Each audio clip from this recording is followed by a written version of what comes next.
Remember that idea I shared to protect your ports? Well, it turns out a lot of you cared, shared valuable feedback, and really resonated with the idea. So first, I ran a survey with some of the people who interacted with the last video, and the results were super helpful.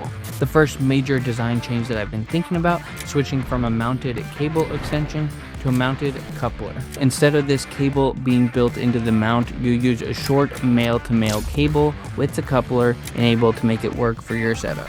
What this does is it allows for the end user to pick their cable length and type based on their preferences. If you want a right angle, you'll just get a right angle cable. You can get a shorter HDMI cable. You can get something thicker.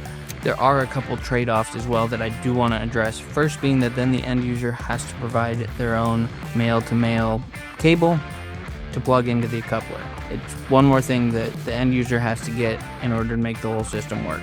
So the other part is it doesn't necessarily address where the cable goes into the camera, but I just can't come up with a way to do that that's universal and fits all cages, all setups. My setup is going to be different from your setup, and so there's just no way to come up with a universal item for that.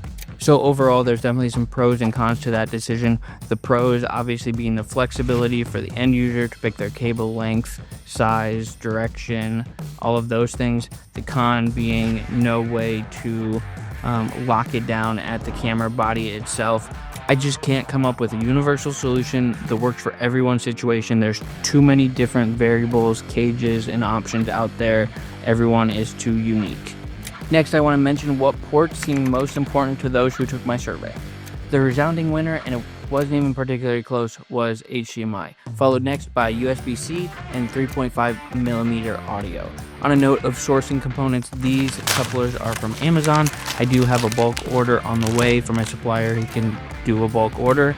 I also was able to track down these tiny 3mm partially threaded bolts, and these will serve as the RE locating pins. These are particularly and surprisingly difficult to find.